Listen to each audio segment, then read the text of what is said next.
Aujourd'hui, je vous propose de coudre le petit gilet du Burda Style octobre 2023.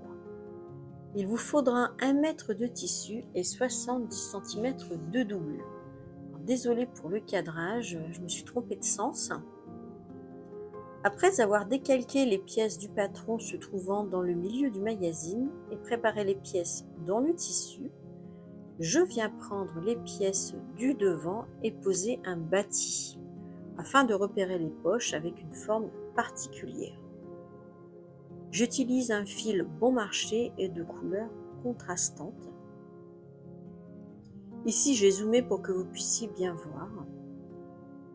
Alors normalement, en début de couture, nous ne devons pas faire de fil, mais comme je suis maladroite, je risque de tout découdre. Bref, faites comme vous voulez. Il faut bien prendre les deux épaisseurs du tissu ensemble. On s'applique un peu, c'est très important pour la suite. Alors j'ai bâti des points très lâches, en donnant un petit peu de mou si vous voyez. Alors je range mes aiguilles dans ce petit tube bien pratique aimanté, ainsi je ne risque pas de les perdre.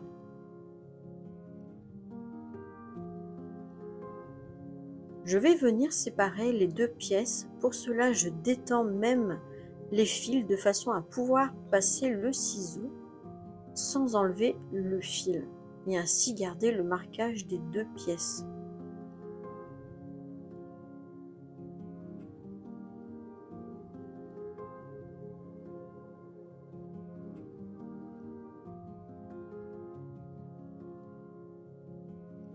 Je m'applique et je fais la même chose des deux côtés.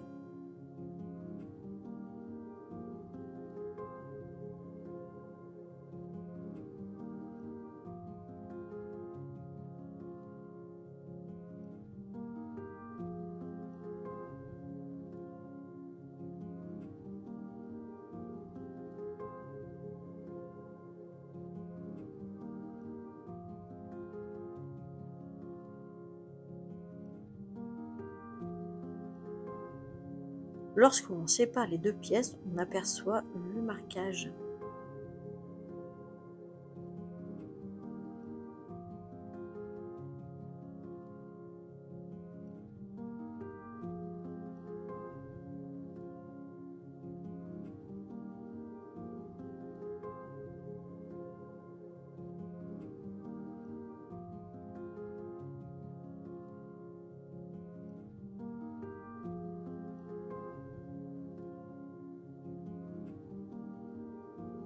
Je viens fermer les pinces et je pique à la machine.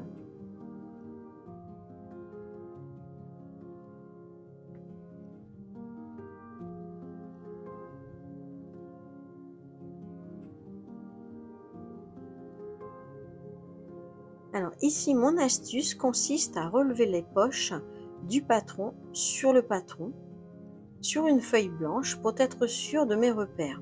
Je vérifie les deux côtés.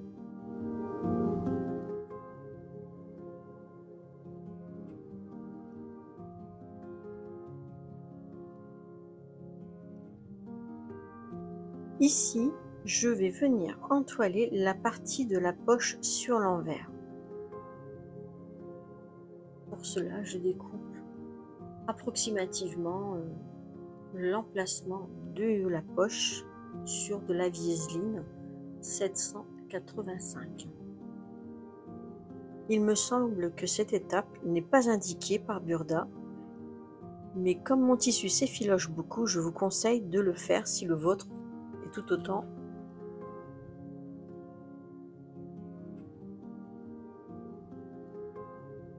Alors je ne me prends pas la tête, je fais vraiment approximatif la découpe de la Vieseline.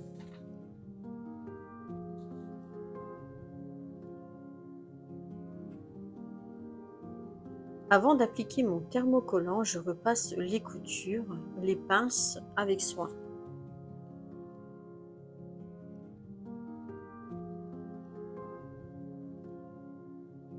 J'applique ensuite le thermocollant sans vapeur.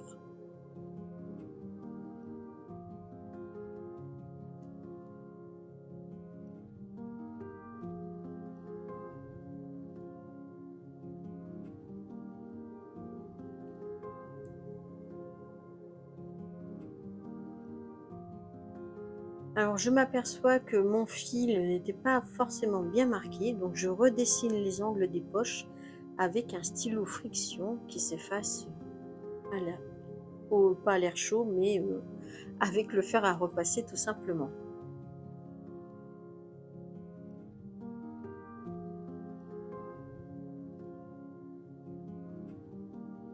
Alors, ici les choses commencent sérieusement. Je viens prendre les fonds de poche en doublure et je me repère à toutes les pièces. On prend son temps, c'est très compliqué.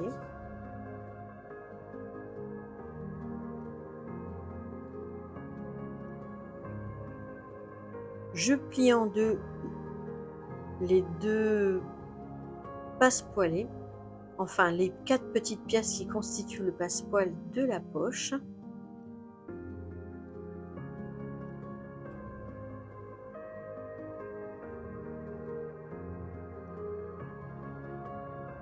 Je revérifie avec le papier, j'égalise au besoin pour que mes pièces soient identiques.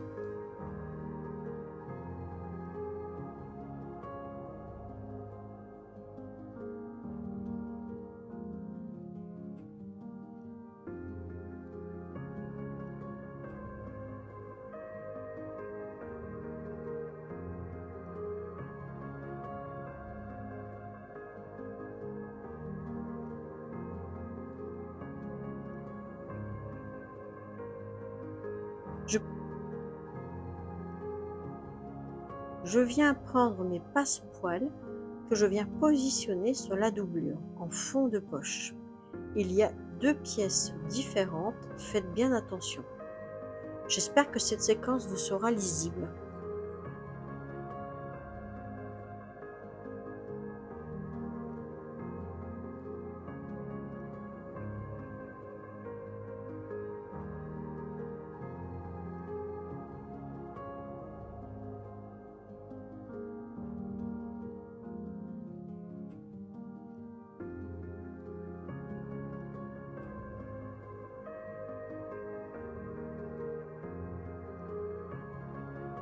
Je pique bien sur les coins. Ensuite, je vais venir pivoter la petite pièce de façon à attraper l'autre angle.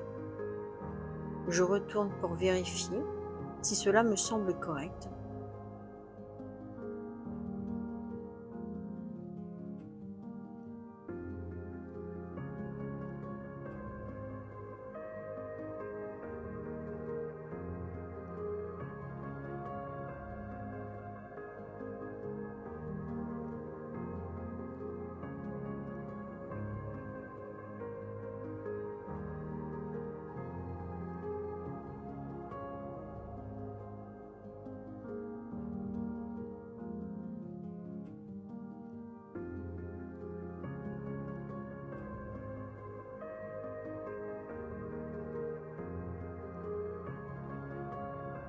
Et je vais piquer à la machine.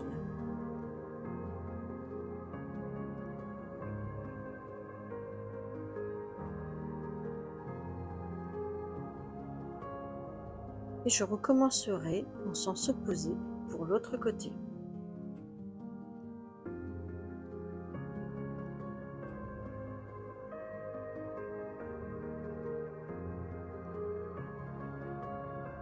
Ici, je prends ma pièce de devant et je viens positionner sur l'endroit mes fonds de poche, tissu en haut, doublure en bas.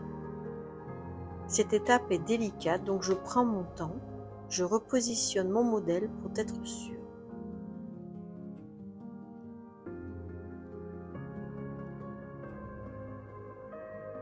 Je redécouperai par la suite le tissu en trous.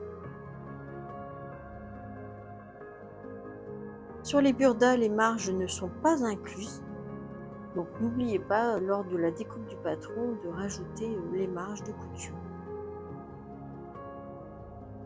Donc parfois, quand on fait les découpes des pièces approximatifs, on se retrouve avec des petites différences, des petits décalages. C'est pas très grave.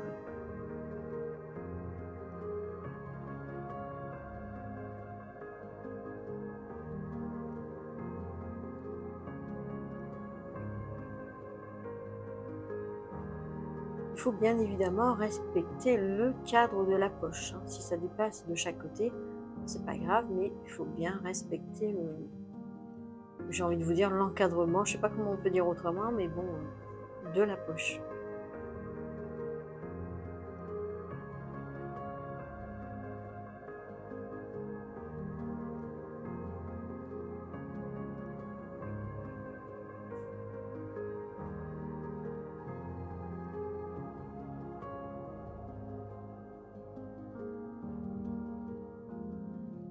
Donc ici, je positionne le fond de poche en tissu, en miroir en fait. Donc je pense que là, j'ai pas bien coupé droit ma poche, mais ça va aller quand même. Je vérifie avec le papier. Il ne doit pas être tout à fait bien droit.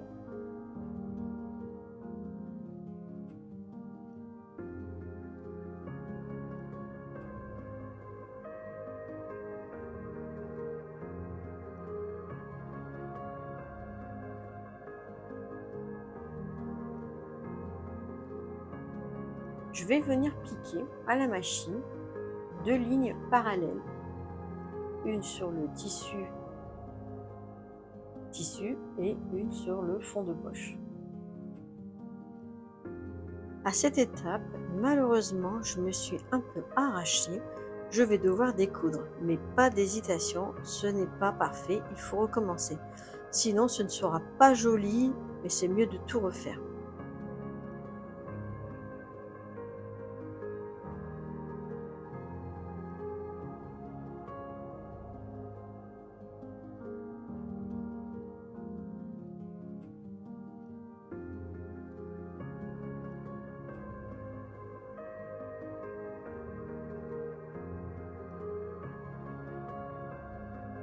Cette fois-ci, j'ai fini et donc j'enlève le fil de bâti.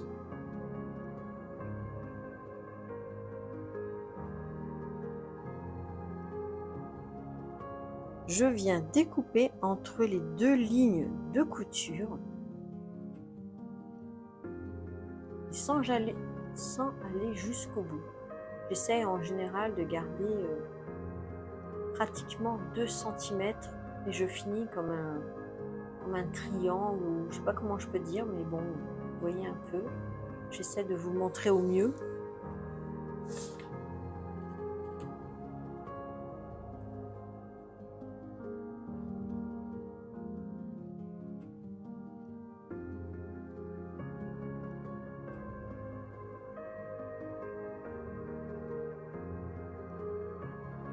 Alors, ici, on doit découper vraiment jusqu'au fil de couture.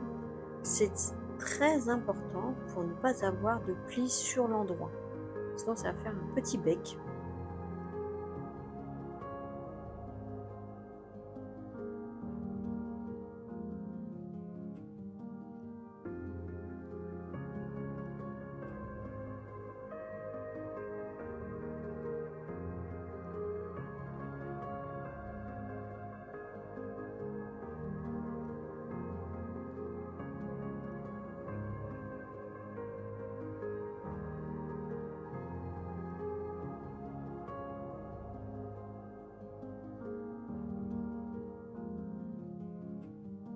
Et je retourne le tout vers l'intérieur.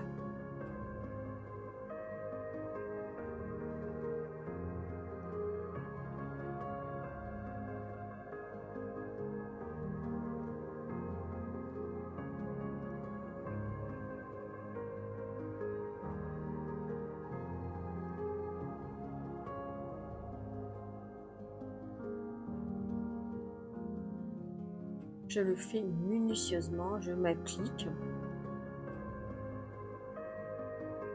Je vais repasser minutieusement mes poches.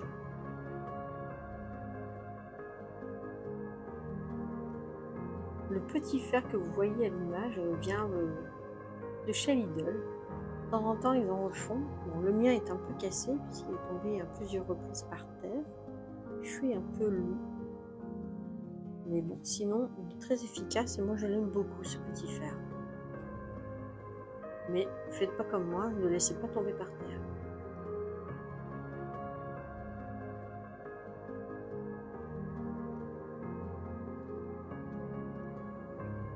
c'est très important de récupérer les petits triangles en fait là que l'on a découpés sur l'autre côté, puisqu'ensuite il va falloir venir les coudre. Donc c'est pour ça que je m'applique vraiment bien à cet endroit. Les poches passepoilées, ce ne sont pas quelque chose de facile à faire et on s'applique, mais des fois c'est pas toujours non plus à nos grandes dames parfait.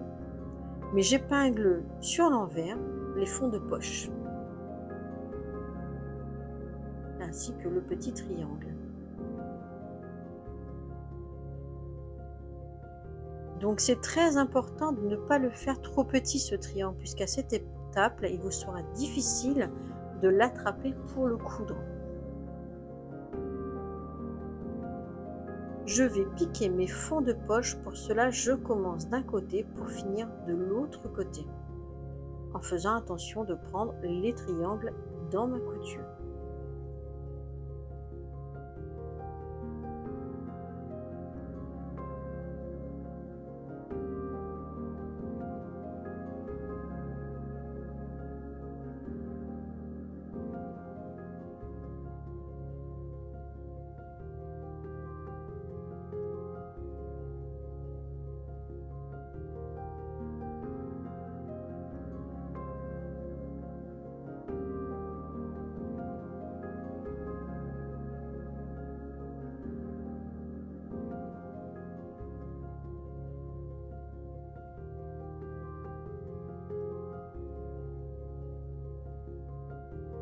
J'ai bien fait d'avoir entoilé cette partie, parce que vous pouvez voir comment le tissu s'effiloche énormément.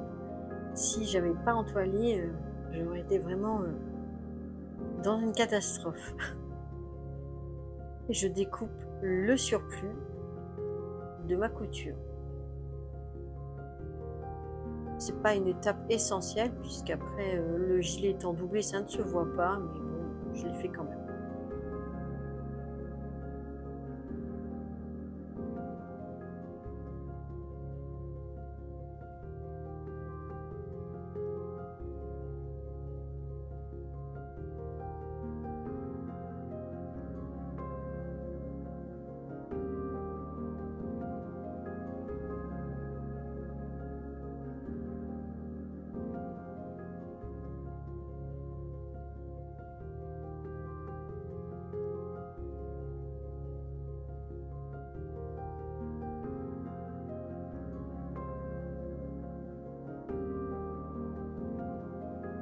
Je n'ai pas surfilé le fond de poche, ça sert à rien.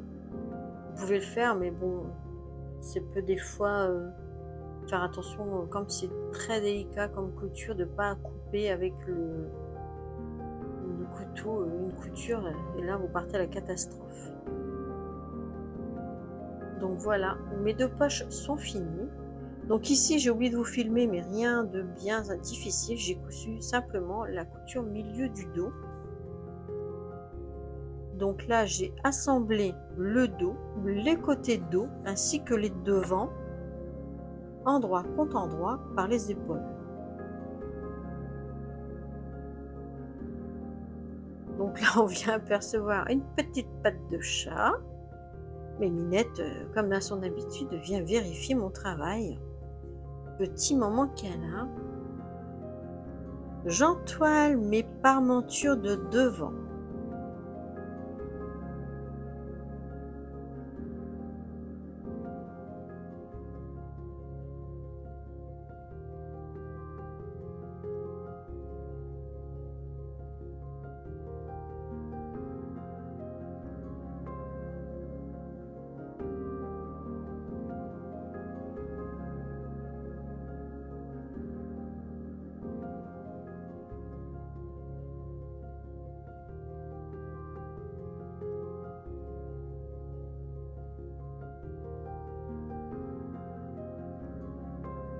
Alors cette étape n'est pas indiquée dans le magazine Burda. Je vais entoiler les emmanchures. Pour cela, je découpe un morceau de viseline, rien de difficile, mais cela rajoutera de la tenue à votre gilet.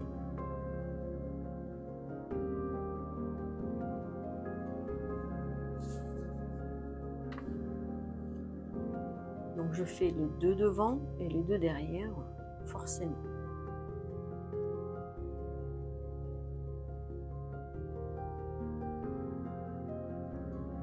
Je viens prendre les pièces doublure devant et je marque les pinces.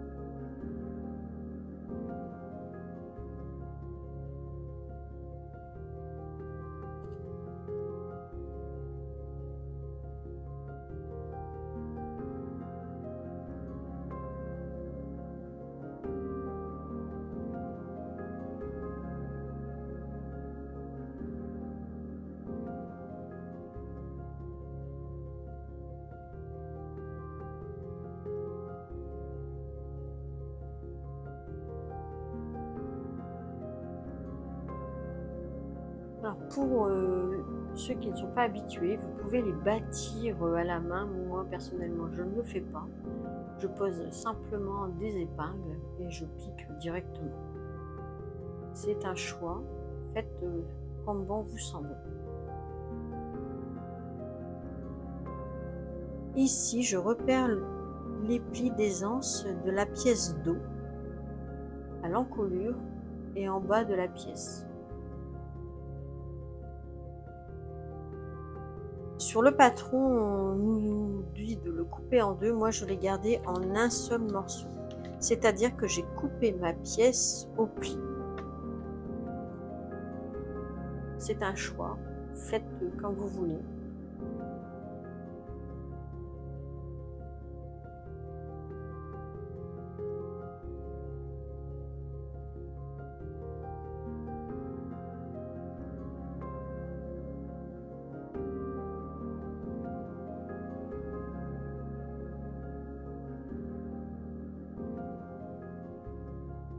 Pour gagner un petit peu de temps, je prépositionne mes pièces sur les côtés, sur le dos. Je mets quelques épingles. Ensuite, devant la machine, je couserai en même temps les pinces, les plis d'aisance ainsi que les côtés de la pièce.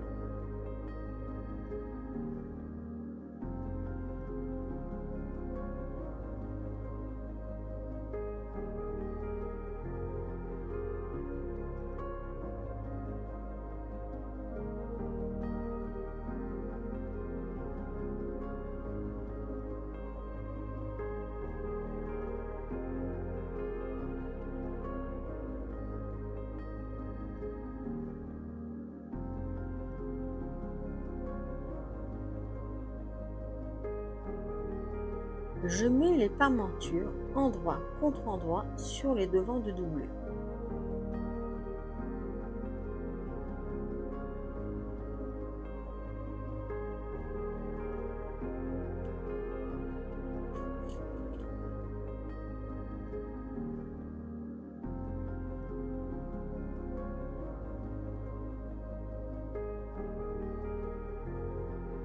J'assemble la doublure par les épaules et je positionne correctement les coutures .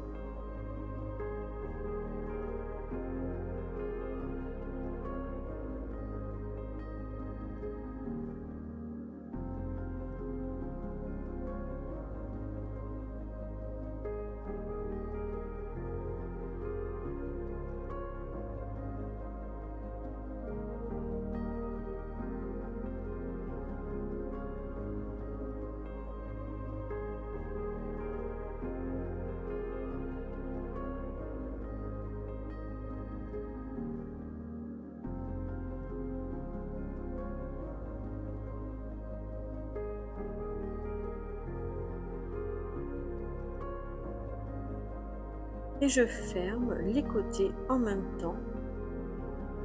Je laisserai une ouverture par la suite.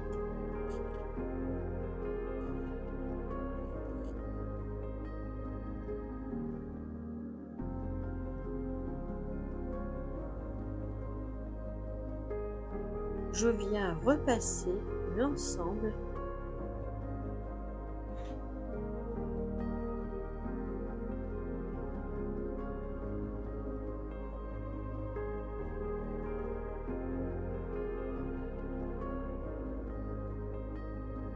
ici. On aperçoit l'ouverture sur le côté du gilet.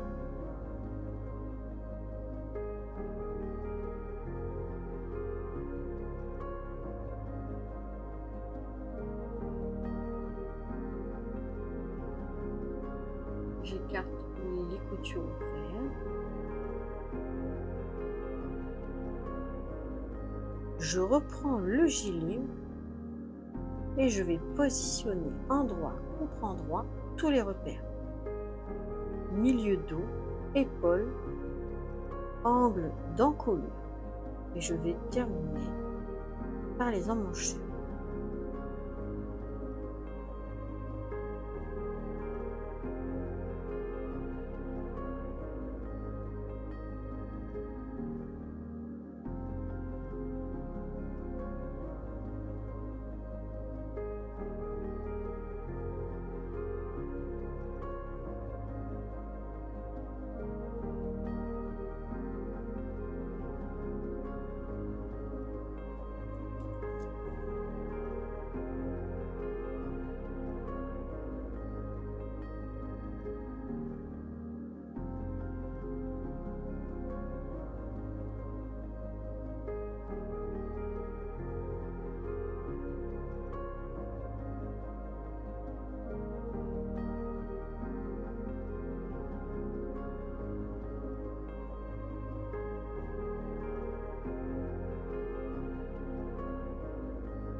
On peut voir que les pièces du bas sont un peu disparates. Je vais égaliser tout simplement au ciseau.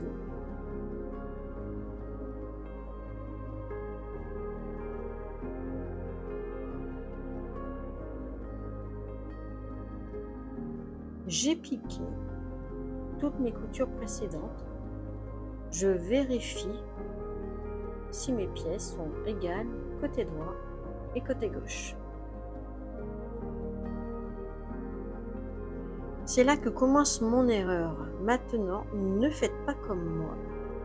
Cousez bien toute l'étape précédente et retournez votre gilet maintenant par le bas. Pas comme moi. Moi, je vais coudre le bas du gilet et ça va se révéler une catastrophe.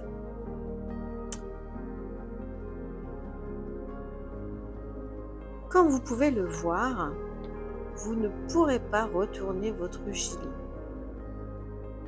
J'ai beau le retourner dans tous les sens, impossible.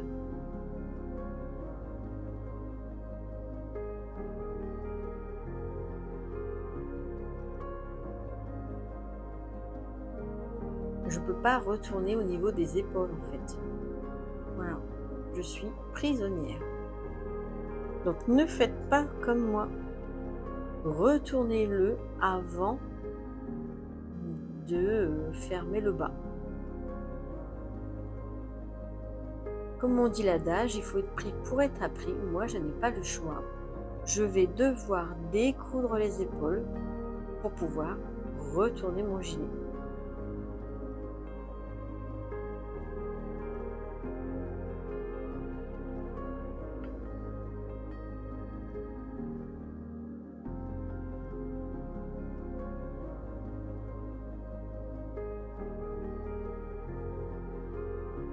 Je pousse bien tous les angles par la petite fente du côté.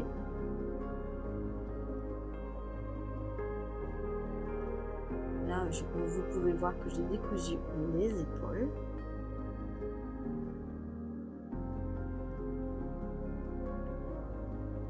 Je vais venir repasser correctement bien à plat de façon à ce que tout se positionne bien.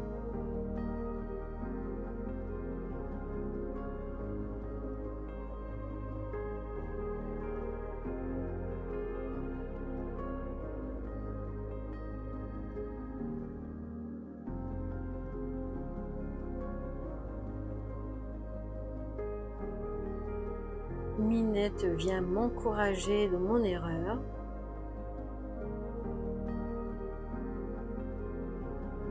Donc, ayant retourné mon gilet, mais je vais devoir repiquer les épaules endroit contre endroit à la machine.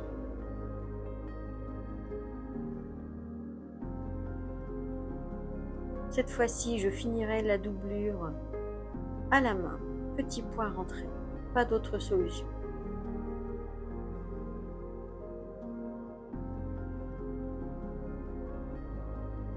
Par le trou laissé sur le côté, vous allez attraper le bas du gilet et le retourner de façon à le fermer proprement, chose que j'aurais dû faire.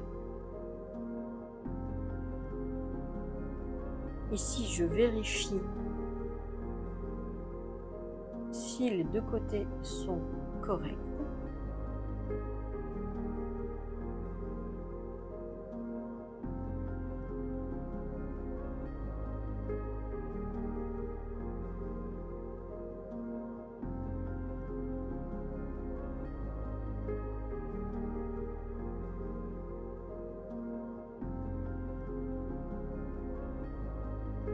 Je choisis les boutons, ceux-ci proviennent de chez AliExpress.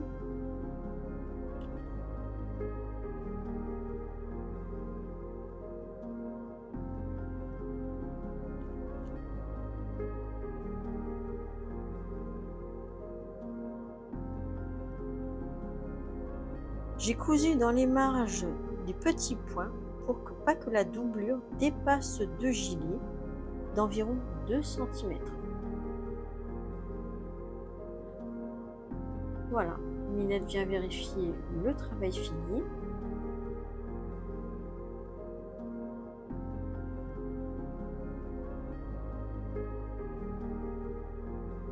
Donc là, je vous montre mieux, de façon à ce que vous puissiez attraper le bas du gilet. Vous le retournez par ce petit trou laissé sur le côté et vous pouvez ainsi fermer proprement par le bas votre gilet. Forcément, moi, comme je ne l'ai pas fait, mais bon, je vous montre comment le faire quand même si vous êtes débutante. Donc pas d'hésitation, vous passez tout le bas du gilet par le bas, ça secoue et vous aurez une fermeture parfaite.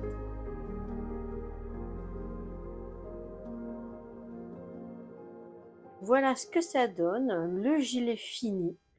Alors, je viens face caméra vous faire un petit coucou, un petit bonjour. J'espère que le tuto de mon gilet de Burda vous plaira, vous aura plu. Je voulais aussi vous préciser un petit quelque chose. Les deux vidéos précédentes, donc celle-ci et le tuto de la robe Séville, ont été montées avec mon téléphone puisque j'ai eu un petit souci d'ordinateur. Donc je le précise bien dans la barre d'infos de ma précédente vidéo, mais j'ai oublié de vous le dire face caméra. parce que j'ai eu la bonne idée de tourner en 4K et l'ordinateur n'a pas voulu prendre. Enfin, il prend la vidéo, mais c'est impossible à monter puisque c'est vraiment je sais pas comment on appelle ça, mais du pixel, vous voyez. Alors, c'est absolument impossible à faire. Donc, j'ai décidé pour une fois de monter avec le téléphone. Alors, c'est pas tout à fait pareil. C'est un petit peu plus délicat, mais bon, j'espère qu'en tout cas, les images, elles sont quand même compréhensibles. Le montage est à peu près correct. Donc, le temps est gris aujourd'hui, ici, dans le nord. Du coup, j'ai mis une chemise plutôt claire du commerce, parce que forcément, si je porte quelque chose de foncé, ben là, vous n'allez plus me voir du tout. Je vais être dans le noir total. Il n'y a pas une ombre de soleil. Il faut faire avec. Et puis, ben, la luminosité, alors j'ai tout allumé, tout partout. Mais bon, il va falloir que j'investisse clairement dans des lampes d'éclairage si je veux continuer à tourner durant l'hiver. Bref, je vous montre le gilet complètement terminé. Voilà, tout doublé. Alors moi, je l'ai doublé dans une viscose. Alors clairement, c'est bien pour le corps, pas pour les manches, parce que c'est pas une matière qui glisse. J'avais pas vraiment envie, moi, de le faire dans un satin brillant, parce que je voulais que ça reste sobre, neutre. Et puis, pas trop non plus. Bon, la viscose, c'est pas non plus matière naturelle, mais encore moins le polyester. Donc, je suis restée sur une viscose. Après, libre à vous de mettre quelque chose d'autre, hein, c'est pas un souci. Je vais vous montrer le gilet porté tout simplement parce qu'il est trop petit pour moi. Donc, je l'ai bien taillé en 44. Mais si toutefois vous êtes un peu large du dos ou autre, faites attention, prenez bien vos mesures. J'avais pris mes mesures, mais je ne savais pas trop comment ça allait tailler. En fait, le gilet est très ajusté. Donc, il va correctement à ma fille. Donc, je pense que elle va le récupérer. Hein. Clairement, je ne vais pas faire de photo portée ici avec elle. Moi, si je veux le refaire, il va falloir que je le modifie un peu. Bon, je l'enfile, mais je suis serrée au max. Hein, donc, je ne peux plus respirer. Mais ça m'a permis de voir qu'il fallait que je l'allonge un petit peu ici au niveau des côtés. Donc, je vais réécarter de 2 cm, je pense. Le bas, il va, c'est ici, là, vous voyez, vraiment au niveau de la poitrine, où ça coince vraiment énormément. Néanmoins, je trouve le gilet très sympathique. Ce qui m'a fait choisir ce modèle, c'est les poches qui ont quand même une certaine originalité. Elles ne sont pas forcément faciles à faire. Bon, ça reste des poches passe-poilées un peu techniques, hein, bien évidemment. Mais je les trouve tellement originales que c'est pour ça ce qui m'a fait craquer dans le modèle. Mais en tout cas, si vous le faites, faites bien attention parce que c'est à taille vraiment petit. Donc, moi, je vais vous dire, clairement, je l'ai coupé dans un 44. Il va vraiment à une personne en réfléchissant, grand max 42, 40, 42. Si vraiment vous faites un 44, ne faites pas ce modèle-là ou alors modifiez-le parce que pensez-y, ils taillent vraiment petit.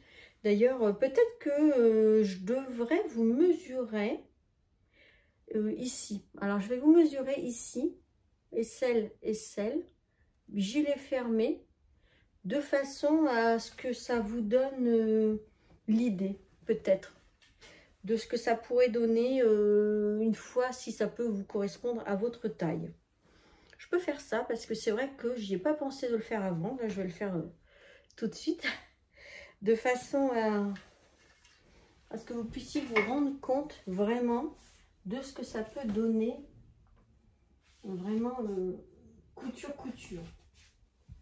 Alors, je sais pas si je vais vous faire comme là, un genre en direct. Je vais poser bien à plat. Voilà. Donc, aisselle. Je passe par le haut des poitrines de la tâche. Ça fait 49 cm. Voilà, de ce que ça peut vous donner, si ça peut vous aider. Comme ça, au moins, vous savez ce qu'il en est. Je pense que c'est mieux que je puisse faire pour vous aider.